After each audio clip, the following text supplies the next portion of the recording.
사랑하는 사랑동산교회 성도 여러분, 안녕하십니까? 금일 금요예배 온라인으로 만나 뵙게 되어서 기쁘고 반갑습니다. 오늘 이 시간 속에서도 그리스도의 은혜와 영적 살리심이 있는 시간이 되시길 바랍니다. 지난 설교 동안 한이삭 전도사님께서 그리스도인으로 거듭나기 위해 위의 것과 땅의 것, 그리고 벗어야 할 것과 입어야 할 것들을 논리정연하게 말씀 주셔서 여러분들의 그리스도의 참된 면모로 한 단계 더욱 성숙해졌으리라 믿습니다. 이번 주 설교는 옛것을 벗어던지고 그리스도로 새로움을 입은 성도들의 가정생활에 대해서 그리고 사회생활에 대해서 말씀드리려고 합니다. 먼저 말씀을 함께 나눠보겠습니다. 함께 나눌 말씀은 골로새서 3장 18절에서 4장 1절까지입니다. 함께 읽어보겠습니다. 아내들아 남편에게 복종하라. 이는 주 안에서 마땅하니라. 남편들아 아내를 사랑하며 괴롭게 하지 말라. 자녀들아 모든 일에 부모에게 순종하라. 이는 주 안에서 기쁘게 하는 것이니라. 아비들아 너희 자녀를 노엽게 하지 말지니 낙심할까 함이라.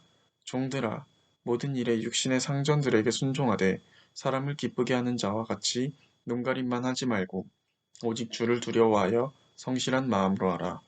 무슨 일을 하든지 마음을 다하여 주께 하듯 하고 사람에게 하듯 하지 말라. 이는 기업의 상을 주께 받을 줄 아나니 너희는 주 그리스도를 섬기느니라. 불의를 행하는 자는 불의의 보응을 받으리니 주는 사람을 외모로 취하심이 없느니라. 상전들아 의와 공평을 종들에게 베풀지니 너희에게도 하늘의 상전이 계심을 알지어다. 아멘. 본문의 18절에서 21절을 보게 되면 아내와 남편, 그리고 자녀에 대한 모습을 알 수 있습니다. 아내는 남편에게 복종하라 하고 남편은 아내에게 사랑하며 괴롭게 하지 말라고 하십니다. 또한 자녀는 부모의 말에 순종하며 아비는 자녀를 노엽게 여기지 말라고 합니다. 이 노엽게 하다는 영어로 몹시 화나게 하다의 뜻을 가지고 있는데 이것은 자녀가 잘못한 것에 대하여 정당하게 혼내기보다는 그것과 상관없이 더 분을 내는 것을 뜻합니다.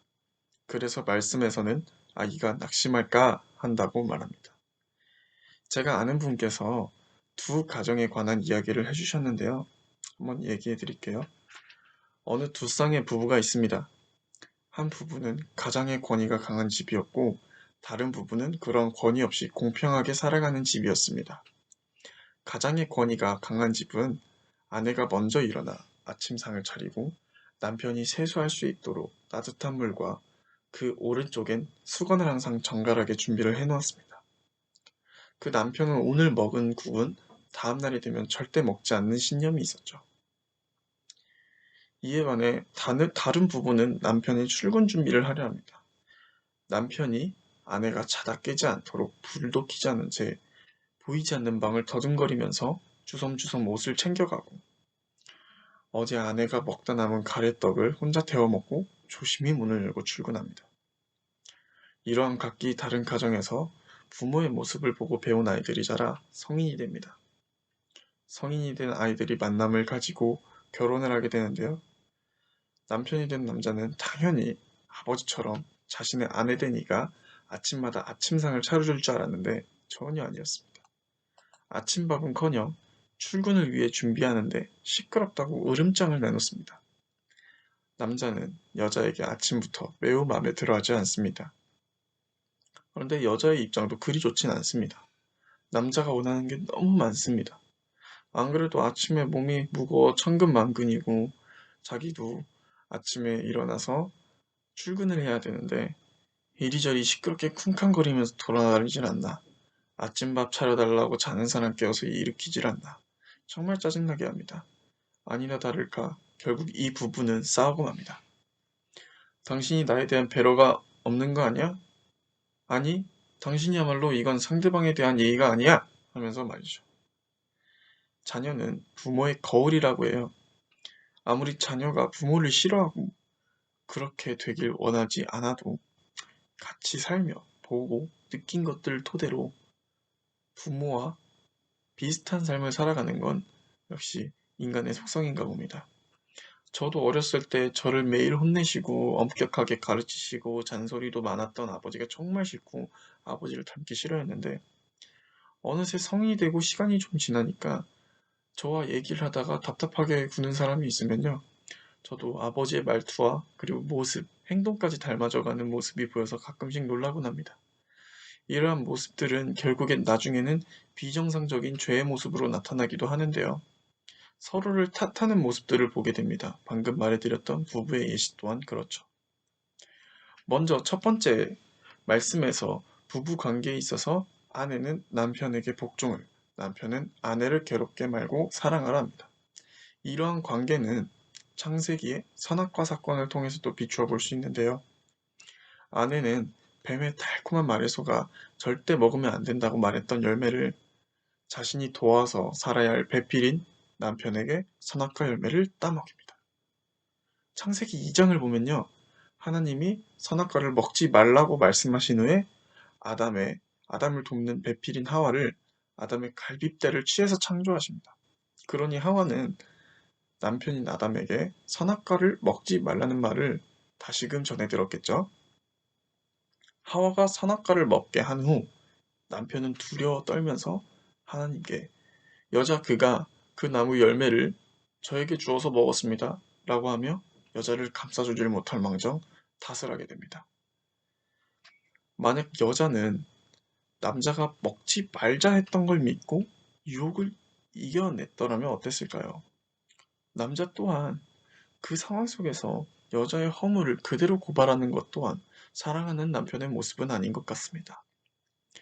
이렇게 하나님의 의와는 전혀 맞지 않는 행동을 한 아담과 하와의 본질을 통해서 이번 말씀에 대한 아내와 남편에 대한 복종과 아내의 남편에 대한 복종과 아내를 향한 남편의 사랑 그리고 괴롭게 하지 않는 의미를 알 수 있게 됩니다. 두 번째로 자녀와 부모의 관계도 그렇습니다. 사랑으로 서로 배려하며 살아야 합니다. 십계명에 나오는 부모를 공경하라 라는 말처럼 아이는 부모를 순종해야 합니다. 부모는 아이의 기가 죽을 만큼 타이르는 것은 옳지 않습니다. 결국 사람 지체 하나하나는 다 하나님이 계획하시고 지으신 피조물이기에 귀중하게 여겨야 할 마땅한 존재이기 때문입니다. 세 번째로는 직장 관계입니다. 22절부터 4장 1절까지 종과 상전에 관한 이야기인데요. 종은 육신의 상전인 주인에게 성실한 마음으로 순종하라 합니다. 종은 눈가림이 아닌 주를 두려워하는 마음으로 섬기라고 합니다. 성실한 마음은 곧 순수한 마음을 이야기하며 그것은 오직 주를 기쁘시게 하고자 하는 마음을 뜻합니다. 또한 상전도 종에게 의와 공평을 베풀라 하십니다. 종의 상전인 자신에게도 하늘의 상전이 있음을 알라 하면서요. 하늘의 주인이 있다는 것이죠. 그 주인에게도. 왜 성경은 상당수의 구절을 왜 종과 상전에 대해 언급했을까요? 이 말씀은 참 중요한 말씀이라는 것을 비춰주고 있습니다. 대부분의 그리스도인들은 주인의 위치보다 종의 위치에 있다는 것을 반영했을 수 있을 것입니다. 이 말씀은 사람의 사회적인 신분이 아무리 낮아도 하나님의 말씀에 충실함으로 그리스도 안에서 큰 성취를 이룰 수 있다는 것을 보여줍니다.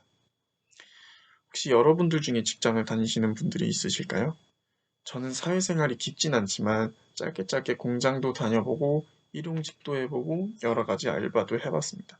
그리고 상급자가 많은 군대를 다녀오면서 나의 상급자나 직장의 고용주들을 많이 만나면서 고용주들이 참 믿고 어쩔 때는 한 대를 때려보고 싶다라는 생각을 많이 해서 그런지 참 이 눈가림이 아닌 성실한 마음을 가지라 하는 22절의 이 말씀 구절이 어찌 절절히 저의 가슴을 후벼 팠는지 어려운 마음을 추스르면서 말씀을 읽었었는데요. 이 로마 당시에도 당연히 종에게 못되게 굴었던 상전들이 많았나 봅니다. 하지만 이러한 이들에게 23절에 무슨 일을 하든지 마음을 다하여 주께 하듯 하고 사람에게 하듯 하지 말라라고 전하십니다. 지금 성경은 로마뿐만이 아닌 현재의 삶에서도 고용주와 고용자 사이에 적용하길 원하고 있습니다. 그렇게 말하고 있습니다. 예수 그리스도께서 로마의 잘못된 가정 구조를 자기의 희생의 사랑으로 변형시키고자 오늘의 내용을 말씀하십니다.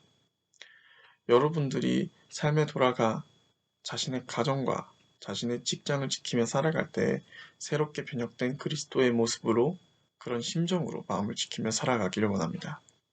내가 상대를 대할 때 주께 하듯이 대하며 자신의 하급자일지언정 남편 혹은 아내든지 자녀든지 주께 하듯 대하셔야 합니다. 이제 하나님의 말씀을 알고 누리시는 여러분들이 각자의 삶 속에서 예수님을 바라보는 마음으로 상대를 보는 건 어떨까요? 하나님의 성령으로 새로운 옷을 입은 여러분 모두가 모든 것을 아시는 주님께 하듯 나의 상전이 된 누군가에게 베푸시는 그리스도인이 되길 원합니다. 주 앞에서 맡은 일에 충성할 때 존귀 여김을 받습니다.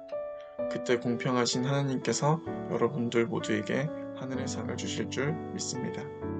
나를 온 맘 다해 사랑하시는 하나님을 가정과 삶에서 충만히 누리시는 그리스도인들이 되시길 간절히 바랍니다. 기도하시겠습니다. 나를 생명 바쳐서까지 사랑하시는 하나님, 오늘 저희가 가정과 사회생활에서 그리스도인의 면모로 살아가는 법을 배우고 말씀을 나누었습니다. 각박하고 힘든 세상 속에서 주를 바라보며 나아갈 때 누구에게든지 주께 대하듯 억지가 아닌 기쁨으로 봉사하며 살아가게 하여 주시고 하나님이 기뻐하시는 삶이 되어 주께 진정으로 예배와 감사를 드리는 그리스도인이 되게 하여 주옵소서. 오늘 예배 가운데 생각나게 하시는 지체들을 돌봐 주시고 그들로 하여금 저희가 하나님의 자녀임을 보여줄 수 있도록 하나님 저희의 마음들을 변화시켜 주시옵소서. 오늘 하루도 예배드릴 수 있도록 도와주심에 감사드리며 주 예수 그리스도의 이름으로 기도드렸습니다. 아멘. 감사합니다.